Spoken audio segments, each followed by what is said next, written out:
Banyak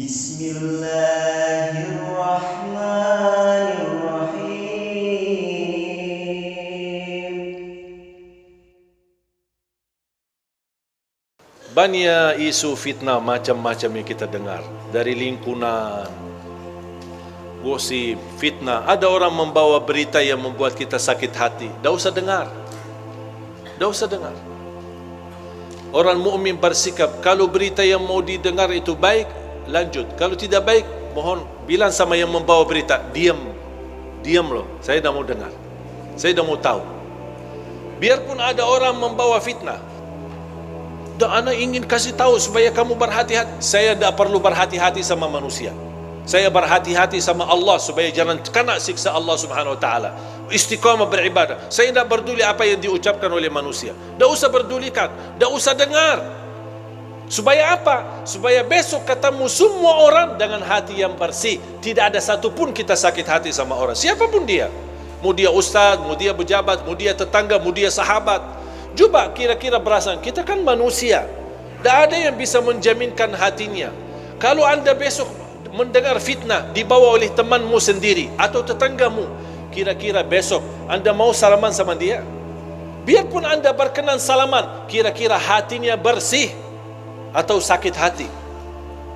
Rasul sallallahu alaihi wasallam sendiri pernah berkata, melarang sahabatnya, jangan ada di antara kalian yang membawa keburukan cerita terhadap sahabatku yang lain, karena saya ingin bertemu dengan sahabatku dengan hati yang bersih.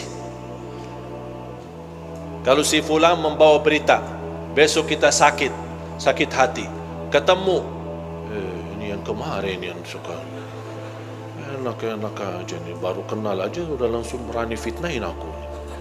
Ini kan bisikan kalbu. Dan itulah salah satu sebab yang terkunci hati kita. Makanya fantas kehilangan khusyuk. Karena ini perasaan, makanya tidak usah peduli. Dan saya belajar, orang yang ikhlas, dipuji, dihina, sama saja. Saya ulang lagi, mudah-mudahan bisa difikirkan.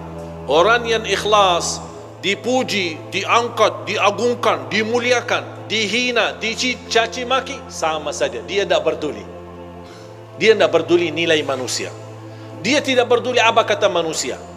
Manusia senang, dia tidak peduli. Manusia tidak senang, apa lagi dia tidak peduli. Yang dia pedulikan, Allah senang, Allah suka, Allah ridha, Allah mau, sudah selesai. Kalau kita bisa hidup insya-Allah dengan seperti ini, insya-Allah kita punya hati nurani, akan baik sama semua orang dan selalu berbaik sangka.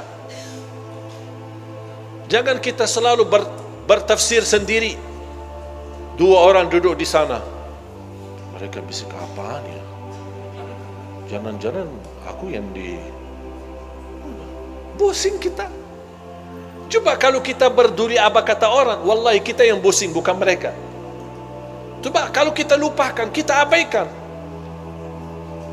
Dan saya nasihatkan, sampai ada seorang ibu berkata, alhamdulillah Ustaz, saya tidak pernah gosip orang, tidak pernah suka nomor orang, tapi mohon maaf saya suka dengar.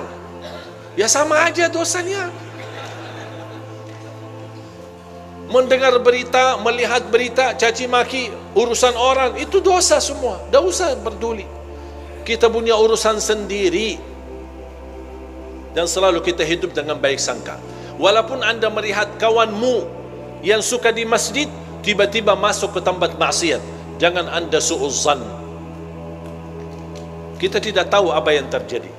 Mungkin dia mencari kawannya, mungkin dia mencari anaknya, yang dia dengar anaknya ada di dalam, langsung, wah, ini biasakan yang ceramah selama ini, kok ngapain dia masuk ke situ? Langsung kita pakai tafsir sendiri, disertai dengan godaan setan, bertambah fitnah.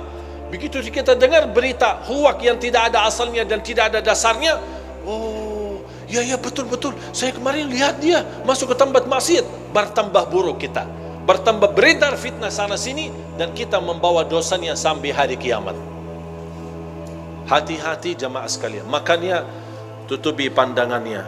Hanya yang kita lihat tempat kebaikan, tempat masjid, majlis ta'lim, lihat Al-Quran, supaya Allah Subhanahu wa taala selalu membersihkan pandangan kita dari segala hal-hal yang tidak kesengajaan kita lihatnya. Insya-Allah terhapus dosanya gara-gara kita sering melihat. Makanya salah satu ulama berkata, kalau saya merasa hati mulai keras dan tertutup, saya berbanyak melihat Al-Quran.